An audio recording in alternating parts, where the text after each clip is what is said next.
Cette vidéo est la deuxième sur la notion de travail d'une force. La première, que tu vois ici, t'est accessible en cliquant sur la fiche qui est en haut.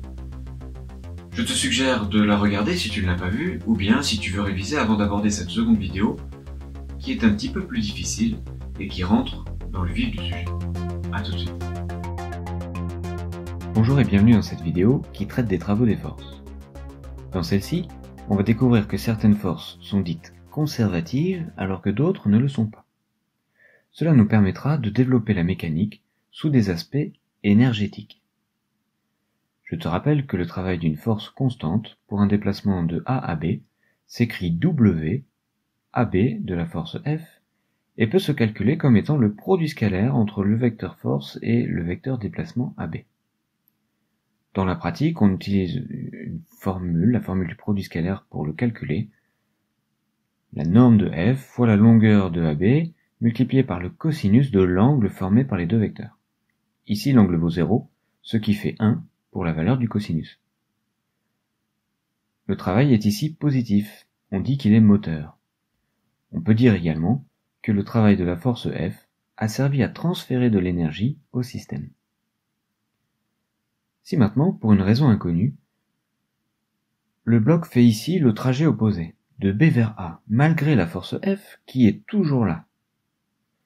On peut calculer le travail de cette force sur le trajet BA. C'est F scalaire BA. Cette fois-ci, l'angle vaut 180 degrés, donc le cosinus de cet angle vaut moins 1.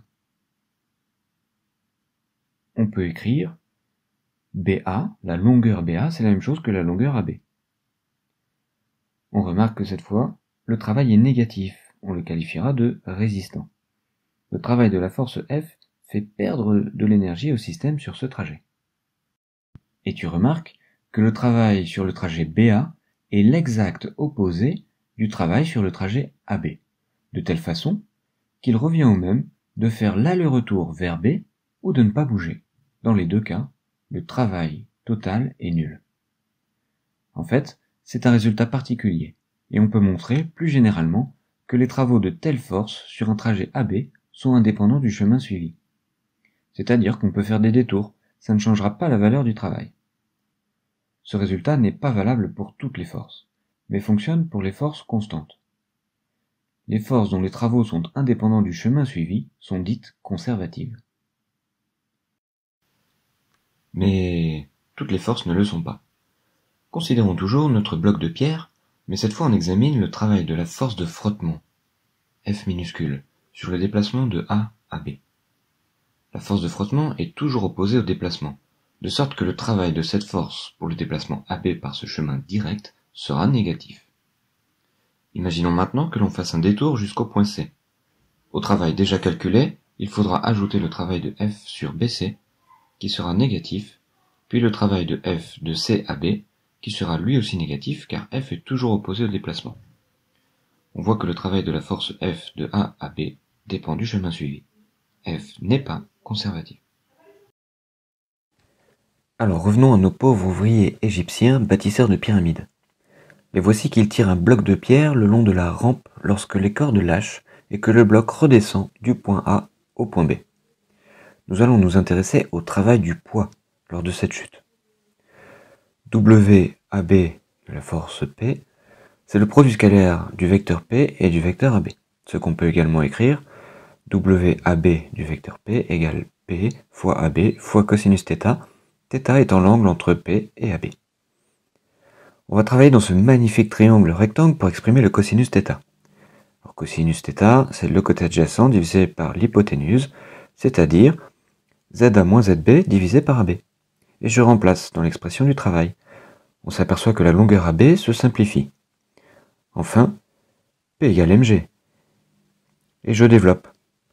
WAB de la force P est donc mgZA moins mgZB, qui est positif car ZA est plus grand que ZB. Ainsi, le travail du poids sur le trajet AB est moteur.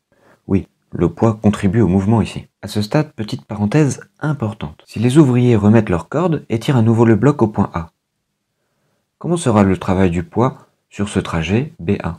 On peut reprendre tous les calculs, mais il suffit d'inverser ZA et ZB, et on se rend compte que le travail du poids sur le trajet BA est l'exact opposé du travail du poids sur ce trajet AB.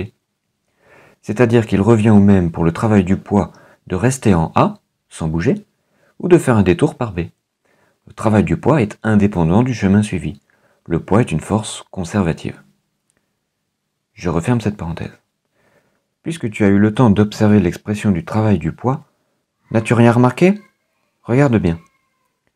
Tu as peut-être reconnu une grandeur énergétique sous la forme du produit mgz. Oui, il s'agit de l'énergie potentielle de pesanteur EPP. Le travail du poids correspond alors à une variation d'énergie potentielle de pesanteur. Plus exactement, le travail du poids est l'opposé de la variation de l'énergie potentielle de pesanteur. Ce résultat est en fait général. Pour les forces conservatives, on peut définir une énergie potentielle de sorte que les travaux de ces forces peuvent se calculer comme étant l'opposé de la variation de cette énergie potentielle sur le chemin AB. On fait ça avec le poids, auquel on associe l'énergie potentielle de pesanteur. On fait ça avec la force de rappel d'un ressort ou d'un élastique, auquel on associe l'énergie potentielle élastique. On fait ça aussi avec la force électrique, à laquelle on associe une énergie potentielle électrique. Alors, tout petit résumé de ce qu'on sait avant d'en venir au fait. D'abord, on sait calculer le travail d'une force. Ensuite, on a vu qu'il y avait deux types de forces. Les forces conservatives, pour lesquelles le calcul du travail est indépendant du chemin suivi, et pour lesquelles on peut définir une énergie potentielle.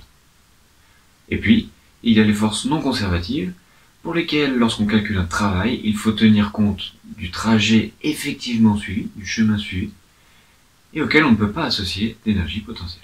Bon alors, venons-en au fait. Au début de la vidéo, je t'ai dit qu'un travail moteur apporte de l'énergie, alors qu'un travail résistant en enlève.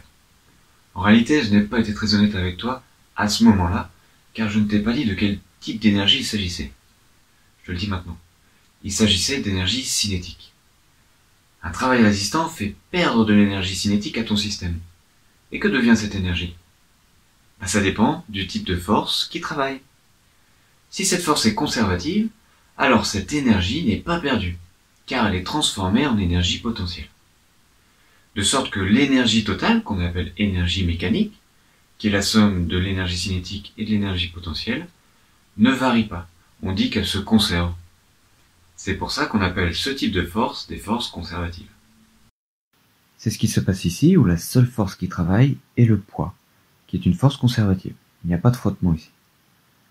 On observe que l'énergie mécanique se conserve, c'est le diagramme circulaire, et que l'énergie cinétique se transforme en énergie potentielle de pesanteur quand le travail du poids est résistant, c'est-à-dire quand le skater monte. Inversement, lorsque le skater descend, de l'énergie potentielle de pesanteur se transforme en énergie cinétique. En revanche, si la force qui travaille n'est pas conservative, alors l'énergie cinétique perdue sera dissipée sous forme de chaleur. Et ton système perd effectivement de l'énergie. Son énergie mécanique varie. C'est ce qui se passe ici, où j'ai rajouté des frottements. On voit bien qu'au fur et à mesure, son énergie mécanique diminue. Parce qu'une partie de son énergie cinétique, au lieu d'être transformée en énergie potentielle, est dissipée sous forme de chaleur. Cette quantité correspond au travail des forces de frottement. Cette vidéo s'achève ici, j'espère qu'elle t'a permis de comprendre. À bientôt.